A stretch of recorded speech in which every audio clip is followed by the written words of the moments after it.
सपा और कांग्रेस में गठबंधन की बात बन गई है। उत्तर प्रदेश में कांग्रेस को 11 लोकसभा सीट दी जाएगी। समाजवादी पार्टी और कांग्रेस के बीच सीट शेयरिंग को लेकर बात बन गई है। सपा अध्यक्ष अखिलेश यादव ने इसकी जानकारी सोशल मीडिया प्लेटफॉर्म एक्स पर दी है। कांग्रेस के साथ सौहार्दपूर्ण गठबंधन की शुरुआत अखिलेश यादव ने ये जानकारी दी है। यह सिलसिला जीत के समीकरण के साथ आगे बढ़ेगा।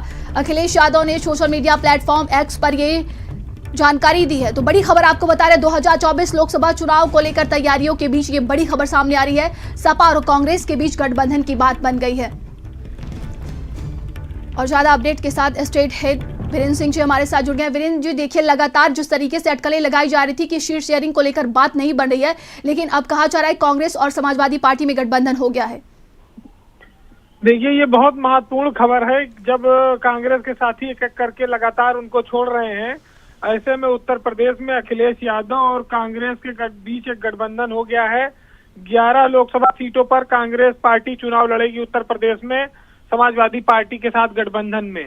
तो उत्तर प्रदेश में गठबंधन का ऐलान हो गया है कांग्रेस और सपा के बीच, और ये 11 लोकसभा सीटें कांग्रेस को दी गई हैं चुनाव लड़ने के लिए।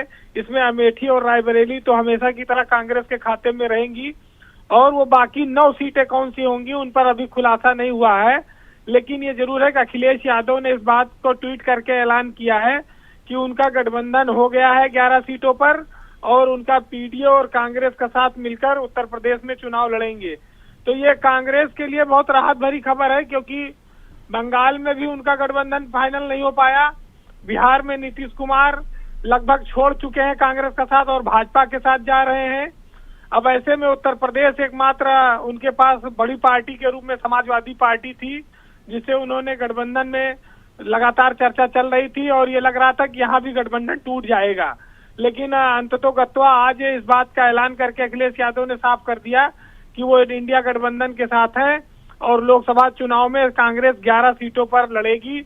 तो ये बीजेपी से मुकाबले के लिए कांग्रेस को बहुत राहत देने वाली खबर है, क्योंकि पूरे देश में जब राहुल गांधी यात्रा पर हैं तो उनका आसाम से लेके बंगाल से लेके बिहार तक अब उस तरह का स्वागत होने वाला नहीं है।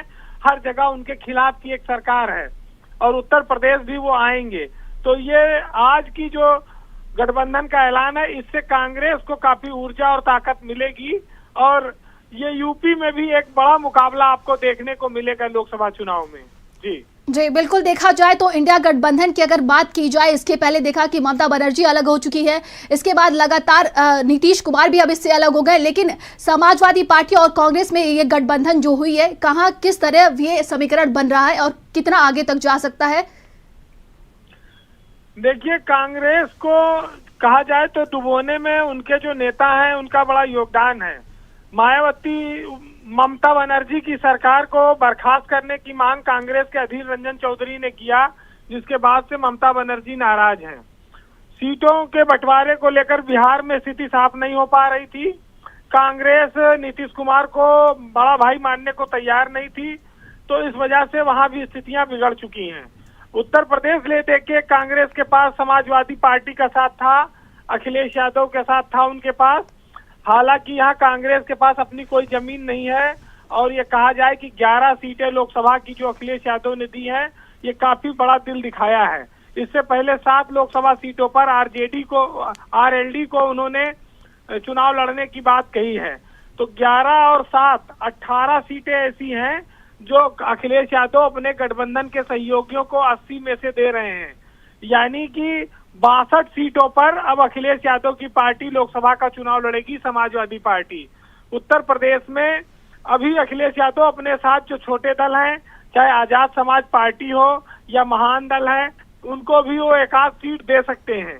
तो ये एक बड़ा ऐलान है यूपी की सियासत के लिए, एक बड़ा टर्निंग पॉइंट है आज का दिन, कि उत्तर प्रदेश में कांग्रेस और समाजवादी पार्टी के बीच गठबंधन का ऐलान हो गया है। और इससे एक समीकरण ये साफ हुआ कि मुसलमान और यादव वोट अब एकजुटता से वोट करेंगे, क्योंकि कांग्रेस को राष्ट्रीय स्तर पर मुसलमान काफी महत्व दे रहा था। उसकी वजह से कांग्रेस का एक धड़ा मायावती के साथ गठबंधन करने की पैरवी कर रहा था। लेकिन अब ये बात साफ हो गई है कि अब समाजवादी पार्टी के साथ ही कांग्रेस चुनाव लड़ेगी। तो ये एक फैक्टर जो मजबूती से बन रहा है, अब बीजेपी को उससे निपटने के लिए कार्ड तैयार करनी पड़ेगी। जी, तमाम जानकारी के लिए बहुत बहुत धन्यवाद आपका।